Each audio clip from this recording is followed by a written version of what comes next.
Bonjour à tous, c'est mon premier épisode de podcast. Ça fait des années que j'en parle sur mon compte Instagram et ma clique, peut-être 7 ans. Et j'ai fait 1 ou 2 épisodes comme ça à la va-vite, mais je me suis jamais vraiment lancée. Je me suis dit, vas-y, lance-toi. Pour la simple et bonne raison d'abord que moi-même, je suis une grande amatrice de podcasts et j'écoute des podcasts depuis des années. Et à la période estivale, c'est toujours très frustrant parce qu'il n'y a que des rediffusions. Les podcasts que j'adore sont en pause. Donc, la petite graine qui est plantée depuis des années a enfin germé et je me suis dit, allez, vas-y, lance-toi. Au pire des cas, là, je suis sur mon lit, si vous me voyez sur YouTube, parce que j'enregistre podcast version vidéo aussi. Donc, vous pouvez voir que je suis installée sur mon lit. Vous voyez souvent, d'ailleurs, dans mes stories ou dans mes vidéos, arrière-plan ma chambre, parce que très souvent, je vais m'isoler dans ma chambre. Parce que si vous me suivez depuis un moment, vous le savez, je suis maman de 3 enfants qui sont à l'instant présent dans ma maison, puisque nous sommes en vacances scolaires. Je me suis enfermée à clé, mais on n'est pas à l'abri à tout moment d'avoir un de mes 3 enfants qui toque à la porte ou ma chienne qui aboie si elle entend le portail de notre maison s'ouvrir. C'est une installation précaire, c'est une installation provisoire, mais c'est une installation qui dit mieux vaut fait que parfait. J'y vais. Premier épisode. Sans plus attendre, quel est le sujet de ce premier épisode? J'avais plusieurs choses en tête, mais ce dont j'ai eu envie de vous parler, parce que c'est un sujet qui est beaucoup revenu dans les questions que vous m'avez posées sur Instagram, c'est comment on fait pour gérer les conflits entre frères et sœurs. Comment on fait quand nos enfants sont chiens et chats. D'autant que là, donc nous sommes en période de vacances scolaires, c'est les grandes vacances. C'est une période où les enfants sont beaucoup ensemble, beaucoup plus que le reste de l'année. Potentiellement, les conflits se multiplient et la cocotte minute parentale bout un peu H24 et on passe souvent des journées à beaucoup crier, beaucoup s'énerver, beaucoup faire l'arbitre, beaucoup regretter. Beaucoup on peut avoir les gestes qu'on peut avoir envers nos enfants dans ces moments-là. Ça part d'un postulat commun, simple sur le papier en tout cas, c'est qu'on n'a pas la bonne posture avec nos enfants pour gérer les conflits. Point numéro 1 à comprendre, dédramatiser, faire un pas de côté, c'est que les conflits sont constructeurs pour les enfants. Ça leur apprend beaucoup de compétences dont ils vont pouvoir se servir pour leurs relations sociales extérieures, donc à l'extérieur de la maison, pour leurs relations sociales futures, dans leur travail, avec leurs collègues, avec leurs amis, dans le couple. La fratrie, c'est un petit laboratoire expérimental qui est très riche. Pas de panique si vos enfants se disputent, déjà c'est normal, mais en plus ils apprennent plein de choses. Souvent ce qui vient brouiller les pistes et ce qui vient mettre de l'huile sur le feu et empêcher de grandir de ces conflits, de s'adapter, de négocier. Ce sont nous les parents qui venons mettre l'eau dans le gaz, de l'huile sur le feu, parce qu'on intervient parfois prématurément et souvent aussi de la mauvaise manière. Comprendre que cet espace-là, dans les fratries, c'est un petit laboratoire. Vraiment garder ce mot en tête, mais c'est un laboratoire expérimental qui permet d'apprendre plein de choses. Les différentes compétences qu'on apprend dans le conflit, quand on est bien accompagné par son parent, mais ça, ce sera le point numéro 2. S'affirmer, apprendre à s'affirmer, apprendre à négocier, à exprimer ses émotions, à gérer sa frustration et apprendre à réparer. Ce sont toutes des compétences qui sont très utiles quand on est en dehors du foyer.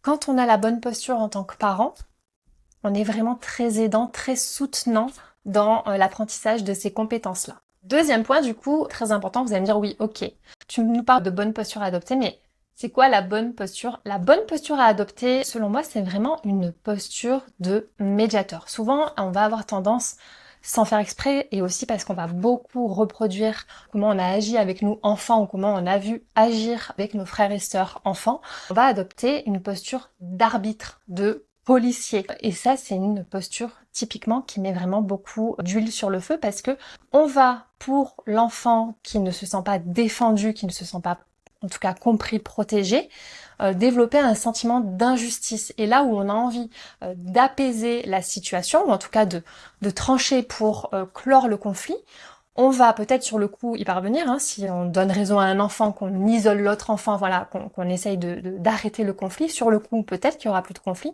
mais l'effet pernicieux et le cercle vicieux qui se crée, c'est que l'enfant qui se sent pas compris avoir un sentiment fort d'injustice, et ce qui va au fil du temps s'accumuler, c'est de la rancœur, c'est du ressentiment, et c'est un peu le sentiment du Calimero, vous savez, l'enfant qui se sent un peu comme un petit canard, celui qu'on n'aime pas. Et force est de constater que cet enfant-là, en plus, il va nous agacer beaucoup, parce que je sais pas si vous l'avez remarqué, d'ailleurs, vous me direz en commentaire, mais souvent, on va prendre parti pour toujours le même enfant, sans faire exprès. Très souvent, ça va être le plus petit qui va bénéficier de notre protection et le plus grand à qui on va facilement faire la leçon et demander de savoir gérer ses émotions face au plus petit parce que c'est le plus grand.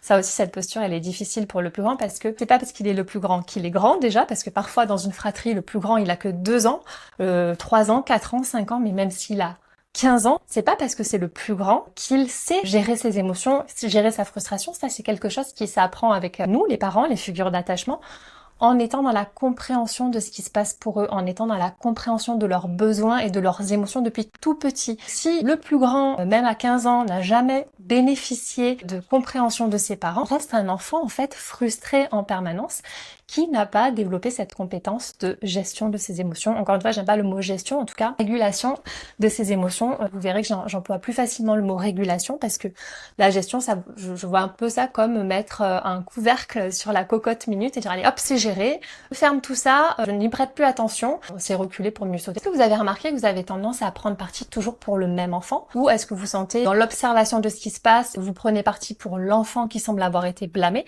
ou est-ce que vous faites aussi cette chose qu'on a tendance à faire sans s'en rendre compte, c'est j'ai pris parti à cette dispute-là pour un des enfants, pour équilibrer, la fois d'après, je vais prendre parti pour l'autre, sauf que finalement, c'est jamais juste. On reste dans cette agressivité, on reste dans ces réactions un peu automatiques de répression, de punition, d'arbitre. On résout rien, on n'apprend rien à nos enfants. On se retrouve dans le rôle qu'on n'a pas envie d'avoir, du parent dragon qui passe son temps à crier et qui en plus en veut à ses enfants de le faire être dans cet état-là. Vraiment, essayez. Dès la première demande, maman, papa, il m'embête, venir près d'eux et leur dire je sais que vous êtes capable de résoudre votre problème. Essayez de le résoudre ensemble. Si vraiment vous n'y arrivez pas, je vous aide. Mais je suis certain que vous avez la possibilité de régler votre souci ensemble sans que j'intervienne. Cette phrase aussi, elle permet de mettre une petite graine. Si ça fait longtemps que vous intervenez en permanence et que vos enfants ont compris qu'en disant maman, papa, vous allez tout de suite arriver, de leur montrer que vous croyez en le fait qu'ils ont les compétences. Évidemment, n'oubliez pas, à la fin de la dispute, quand vous avez vu que vos enfants ont réussi sans votre intervention, de leur dire, vous voyez, c'est possible, vous êtes capable. C'est un petit renforcement positif qui permet petit à petit de créer de nouvelles connexions et de, effectivement, ancrer que, oui, j'ai les compétences. Oui. Et puis je suis hyper fière d'y être arrivée. Je reviens sur mon petit conseil d'adopter une posture de médiateur. Qu'est-ce que c'est une posture de médiateur? Une posture de médiateur, c'est ne pas prendre parti. Vos enfants sont en conflit. Chacun a une bonne raison de crier, de taper, de lancer, de cracher. Alors là, je pars dans les extrêmes et je sais que ça peut peut-être vous picoter les oreilles d'entendre frapper, cracher, parce que c'est des comportements qui sont très souvent inacceptables pour les parents. Et je suis d'accord sur le fait que c'est important de pas laisser une agression physique s'installer sans intervention. Ça, je vous en parle dans le 3e point. En revanche, ces manifestations-là, difficiles à supporter pour les parents, donc les comportements, je montre le haut de l'iceberg, c'est ce qu'on voit. Il a un comportement inapproprié, il tape, il crie sur son frère, sa sœur, ça c'est pas ok. Moi j'ai besoin que ça s'arrête, j'interviens. Sauf que chaque enfant a des besoins qui sont liés à leur comportement dans le conflit. L'enfant qu'on va réprimander, c'est l'enfant qu'on va juger avoir le comportement le plus inadapté, inapproprié, inacceptable pour nous. Et cet enfant-là qui a souvent le comportement qui est le plus inacceptable, souvent, j'en fais pas une généralité parce qu'il faut encore aller voir un peu plus loin, c'est cet enfant-là qui a le besoin le plus fort et qui ne parvient pas à l'exprimer de la bonne manière. Notre rôle, c'est de pas focaliser sur le comportement et d'aller voir quel est le besoin caché dessous. Comment on peut faire concrètement dans une dispute? Quand on voit que ça commence à chauffer entre nos enfants, ils n'arrivent pas à résoudre leurs problèmes, on a besoin d'intervenir pour que la sauce ne monte pas davantage, nommer ce qui se passe pour l'enfant à sa place. Ok, là, t'es pas content parce que tu avais très envie de jouer avec cette voiture, ton frère te l'a prise. Je suis pas d'accord pour que tu tapes, mais je comprends que ce soit très frustrant pour toi. Comment on peut faire pour que ça se passe bien pour tous les deux? Parfois, les enfants, ils ont vraiment des idées. Quand on arrive à vraiment se mettre en lien avec les deux comme ça, ils ont vraiment des idées. Que chacun soit satisfait, ça vient assez spontanément, c'est assez facile. À partir du moment où on reconnaît le besoin caché sous le comportement, ça fait comme une espèce d'apaisement pour l'enfant qui apaise le conflit. Le fait de comprendre son enfant, c'est vraiment la clé. Et pour le comprendre, pour qu'il se sente compris en tout cas, poser des mots sur ce qu'il ressent, très aidant, et c'est ça la posture de médiateur. La posture d'arbitre, ça aurait pu être, je me focalise sur le comportement, on ne tape pas, c'est interdit de taper, je suis pas d'accord, et là on comprend rien à ce qui se passe, et l'enfant se sent incompris, il va pas du tout se mettre en lien avec ce qui se passe profondément pour lui. Le truc qui est encore plus injuste, c'est l'enfant qui se fait prendre le jouet qu'il avait dans les mains, je prends encore cet exemple de petite dispute pour les jouets, et qui tape son frère ou sa sœur, et qui non seulement vient de se faire, entre guillemets, agresser par l'autre enfant, mais en plus se fait grondé par le parent pour son geste. Alors que dans cette situation-là, ce que je vous propose de faire, c'est vraiment de vous dire, ok, t'as tapé, ça c'est le comportement. Qu'est-ce qui s'est passé pour toi? Forcément, si t'as tapé, c'est qu'il y a quelque chose, il y a un de tes besoins qui n'a pas été respecté. Si je nomme ton besoin, qu'est-ce qui s'est passé? T'as tapé, il y a quelque chose qui s'est passé pour toi. Je suis pas d'accord pour taper, mais je sens que si t'as tapé, c'est qu'il y a quelque chose qui était pas ok. On va pas à ce moment-là punir l'enfant qui a pris la voiture, parce que si l'enfant c'est ça qui est difficile. Mais si l'autre enfant a pris la voiture, c'est que à ce moment-là, il avait un besoin aussi. Qu'est-ce qui se passe pour toi? T'as très envie de jouer avec cette voiture?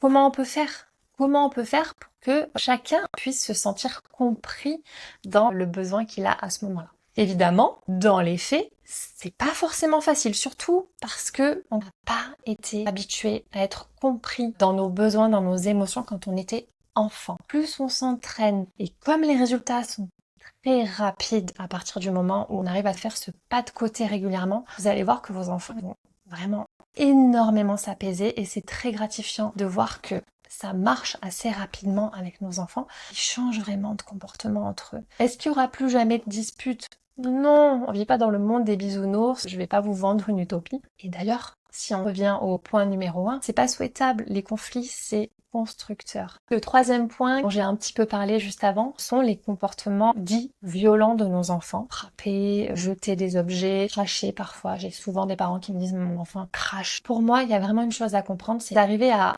rayer ce mot violence de votre vocabulaire parce qu'on peut pas parler de violence pour des enfants. Un enfant qui a des accès de violence entre guillemets, c'est un enfant qui est frustré. Plus vous allez focaliser sur le geste, plus vous allez l'ancrer.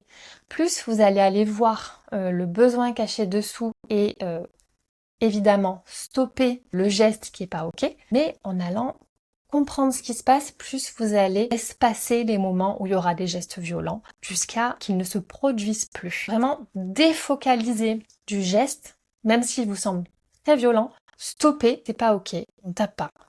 Qu'est-ce qui se passe pour toi? Pour résumer l'épisode, voilà les 3 points que j'ai abordés. Donc, premier point, les conflits sont normaux dans la fratrie et ils sont même source d'apprentissage. Deuxième point, sortez de la posture d'arbitre pour adopter la posture de médiateur. C'est ça qui va permettre aux enfants de se sentir compris, d'apaiser très largement les tensions dans la fratrie. Et troisième point, défocaliser des gestes que vous trouvez inacceptables, des gestes que vous trouvez violents. Un geste, un comportement cache toujours un besoin.